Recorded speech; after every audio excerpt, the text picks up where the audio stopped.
Video को शुरू करने से पहले मैं आप सबको बता दूं कि मैं जिस सीरीज़ को एक्सप्लेन करने जा रहा हूं ये उसका सेकंड पार्ट है। तो अगर आपने इसके पहले पार्ट को अभी तक नहीं देखा है तो पहले आप उसे जाकर देखें। अगर आप उसे बिना देखे इस वीडियो को देखेंगे तो आपको कुछ समझ में नहीं आएगा। तो अब ज़्यादा टाइम वेस्ट ना करते हुए आज के एक्सप्लेनेशन को शुरू करते हैं। कहानी की शुरुआत में हम जैन को देखते हैं। वो अपने किसी दोस्त के वेडिंग पर जाने के लिए रेडी हो रही होती है और इस बार वो जैन बन के नहीं बल्कि हल्क बनकर वेडिंग पर जाने वाली होती है, जिस वजह से कि वो वेडिंग में जाने के लिए बहुत एक्साइटेड लग रही होती है। अब कुछ टाइम के बाद वो अपने फ्रेंड की वेडिंग पर पहुंच जाती है। वहाँ के सारे लोग जैन को देखकर बहुत खुश हो जाते हैं क्योंकि वो बहुत फिट और सुंदर लग रही होती है। अब कुछ लेडीज जैन के पास जाकर उसकी तारीफ करने लगते हैं। तभी वहाँ पर जैन की फ्रेंड आ जाती है और इसी के वेडिंग में जैन यहाँ आई होती है। वो जैन को एक खाली जगह पर ले जाकर उससे कहती है कि आज सबकी नज़र मुझ पर होनी चाहिए। आज के दिन मैं सबसे सुंदर दिखना चाहती हूँ और तुम हल्क बनकर सबकी अटेंशन अपनी तरफ खींच रही हो। और वो उससे प्रॉमिस लेती है कि वो यहाँ पर जैन बनकर रहेगी। तो जैन भी मान जाती है। अब हम एक आदमी को देखते हैं।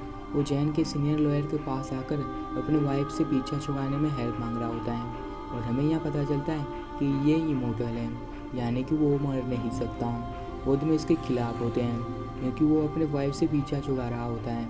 तो इसकी ऐसी बात को सुनकर वो दोनों उस पर बहुत गुस्सा करने लगते हैं। तो वो उनके बातों से बचने के लिए बिल्डिंग से नीचे कूद जाता है। ये देख वो दोनों शॉक हो जाते हैं। जब वो खिड़की से नीचे जाकर देखते हैं तो हम देख पाते हैं उस आदमी को एक खरोच तक नहीं आई होती।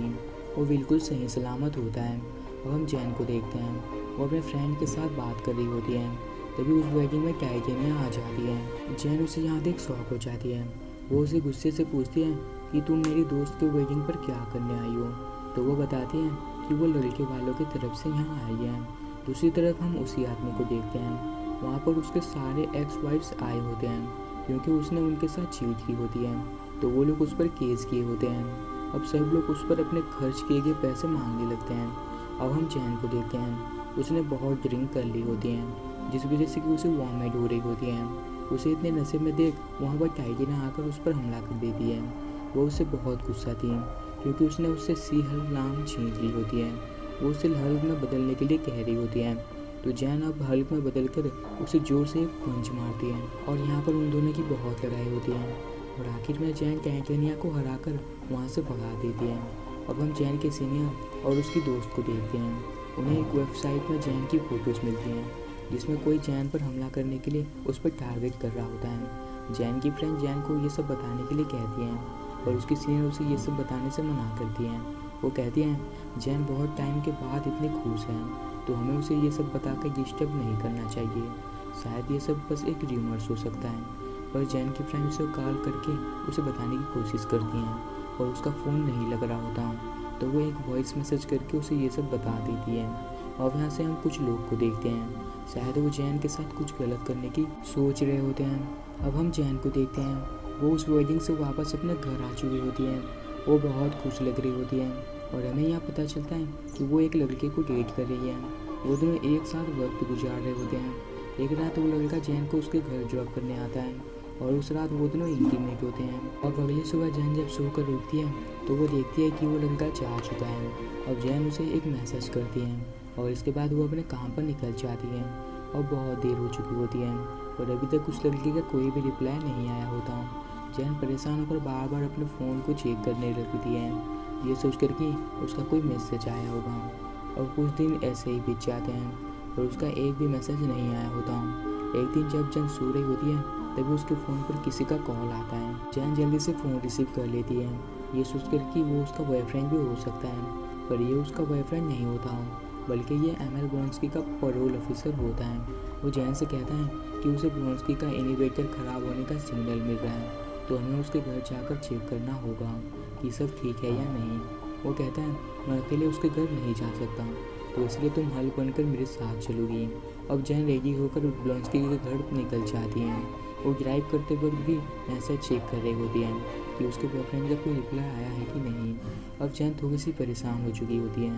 अब कुछ टाइम के बाद जैन और वो ऑफिसर ब्रोंस्की के घर पहुंच जाते हैं। वो उससे पूछते हैं कि तुम्हारा इन्वर्टर ख़राब कैसे हो गया।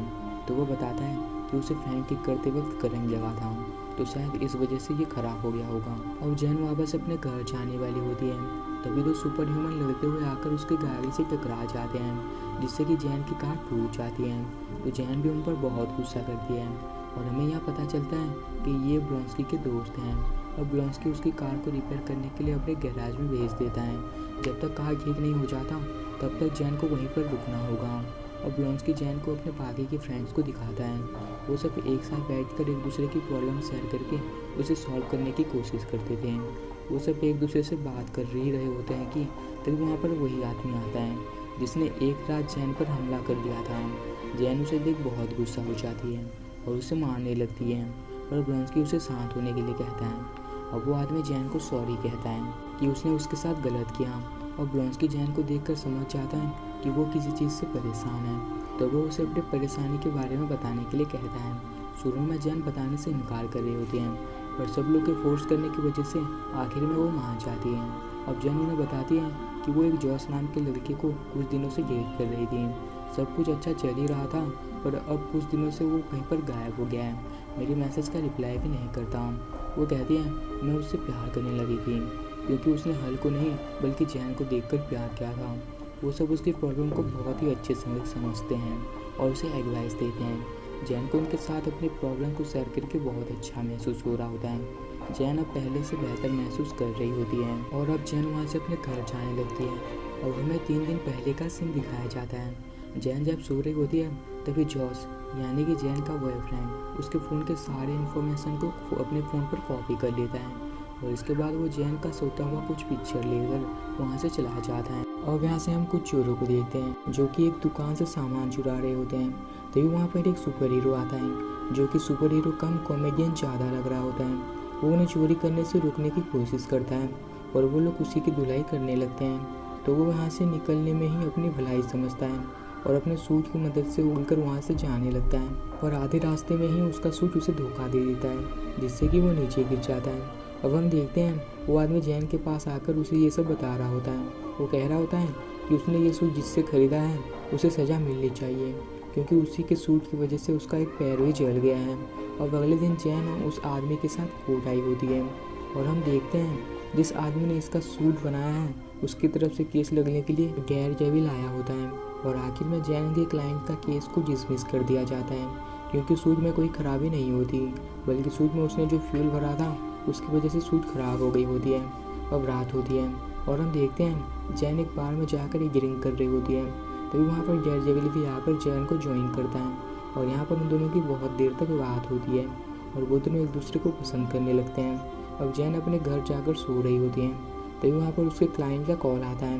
वो डरे हुए जैन से कह रहा होता है कि किसी ने उस पर हमला कर दिया है, तुम प्लीज़ मुझे बचा लो। तो अब जैन वहाँ से उसे बचाने के लिए जाती है और हम देखते हैं ये और कोई नहीं बल्कि डेयर डेविल ही है जो उस पर हमला कर रहा है।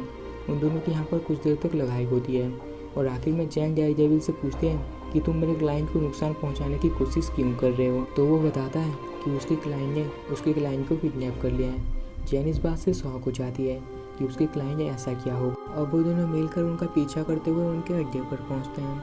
वो दोनों ऊपर से उसे देखने की कोशिश करते हैं और हम यहाँ देख पाते हैं जैन के क्लाइंट ने डेयर डेविल के क्लाइंट को किडनैप करके उससे अपना सूट बनाने के लिए कह रहा होता है। और उनके अड्डे के अंदर डेयर डेविल जाकर उन सबको बहुत मारता है। जैन और डेयर डेविल मिलकर डेयर डेविल के क्लाइंट को उससे छुड़ा लेते हैं और इसके बाद वो किडनैपर्स को पुलिस के हवाले कर देते हैं। जैन और डेयर डेविल में अच्छी दोस्ती हो गई होती है। वो दोनों वहाँ से जैन के घर जाकर इंटीमेट होते हैं। अब सुबह होती है और आज जैन को female lawyer of the year के अवार्ड में जाना होता है, क्योंकि उसे female lawyer of the year चुना गया होता है। तो जैन रेडी होकर वहाँ से अपने अवार्ड शो में जाती है, जहाँ पर उसके साथ उसके पेरेंट्स भी आए होते हैं। और female lawyer of the year के लिए जैन को स्टेज पर बुलाया जाता है और हम यहाँ देखते हैं कि वो सिर्फ अकेली नहीं है जिसे ये अवार्ड मिल रहा है, उसके साथ और भी कई फीमेल लॉयर्स को अवार्ड मिलने वाला होता है। वो सब स्टेज में जाकर अपनी अपनी स्पीच दे रहे होते हैं। तभी पीछे का स्क्रीन अपने आप ही ऑन हो जाता है और कोई जैन के बारे में कह रहा होता है कि जैन इस अवार्ड के लायक नहीं है। ये कहकर वो उसके प्राइवेट वीडियोस को सबके सामने प्ले कर देता है। ये देख सीहल बहुत गुस्सा हो जाती है और वो यहाँ पर तोड़फोड़ करने लगती है। ये देख वहाँ के सारे लोग वहाँ से भागने लगते हैं, क्योंकि जैन आउट ऑफ कंट्रोल हो गई होती है। तभी वहाँ पर पुलिस आकर उसे चारों तरफ से घेर लेती है और उसकी इतने प्रॉपर्टी को नुकसान करने की वजह से उसे जेल में बंद कर दिया जाता है। तभी वहाँ पर जैन के दोस्त और उसके सीनियर लॉयर उससे मिलने आते हैं। वो उससे किसी तरह जेल से बाहर निकाल लेते हैं, पर इसके बदले जैन के हल्क बनने पर हमेशा के लिए रोक लगा दिया जाता है। उसके इस हरकत की वजह से उसे अपने जॉब से भी हाथ धोना पड़ता है। अब जैन डिसाइड करती है कि जिस किसी ने भी उसके साथ ये सब किया है वो उसे सज़ा दिलाकर ही रहेगी। वो अपने दोस्त के साथ छानबीन करने लगती है और हमें यहाँ पता चलता है कि ये किसी एक का काम नहीं है, बल्कि ये बहुत से लोग थे जो जैन के खिलाफ थे। उन्हें लगता था कि जैन इस पावर का हकदार नहीं है। इंटरनेट पर उनका एक साइट भी होता है जहाँ वो सब इस मैटर के बारे में डिस्कस करते हैं। जैन इन सब चीज़ों से बहुत परेशान हो गई होती हैं, तो इसीलिए वो ब्लॉन्स्की के ग्रुप पर फिर से शामिल होने के लिए जाती हैं, क्योंकि ब्लॉन्स्की ने उससे कहा था कि वो जब चाहे यहाँ आ सकती हैं। दूसरी तरफ जैन की दोस्त को जैन के दुश्मनों के बारे में पता चल गया होता है, तो वो उस जगह में अपने दोस्त के साथ जाकर अपने दोस्त को उनके अड्डे में पहुँच देती है, जहाँ पर सारे लोग जैन के बारे में ही डिस्कशन कर रहे होते हैं। और हम यहाँ देखते हैं उन सब का लीडर और कोई नहीं बल्कि वही आदमी है जिससे जैन ने गेट पर मिली थी। दूसरी तरफ जैन ब्लॉन्स्की के एक दोस्त के ब्लॉन्स्की के बारे में पूछती है कि वो अभी कहाँ है, तो वो उसे बताता है कि वो अभी अपने लॉज में है। और यहाँ से हम वही ग्रुप को देखते हैं। उनका बॉस वहाँ पर अपने एक गेस्ट को बुलाता है और हम यहाँ देख पाते हैं उनका गेस्ट और कोई नहीं बल्कि ब्लॉन्स्की ही होता है। तभी वहाँ पर जैन आ जाती है। वो ब्लॉन्स्की को देखकर शॉक हो जाती है। वहाँ के मेंबर जैन को वहाँ पर देख चिल्लाने लगते हैं। तभी वहाँ पर जैन की दोस्त आ जाती है। वो जैन को बताती है कि वही वो आदमी है जिसने तुम्हारी प्राइवेट वीडियोस को लीक की थी। वो आदमी कहता है तुम जिस आदमी से प्यार करती थी जिसका नाम था जॉस, उसे मैंने ही तुम्हारे पास भेजा था तुम्हारा ब्लड का सैंपल लाने के लिए, ताकि तुम्हारे जैसे मुझे भी सुपर पावर्स मिल सकें। ये कहकर वो एक इंजेक्शन खुद पर लगा देता है और इसके बाद वो देखते ही देखते हल्क में बदल जाता है और वो जैन पर हमला करने की कोशिश करता है, पर ब्लॉन्स्की उसे बचा लेता है। तभी वहाँ पर हल्क आ जाता है।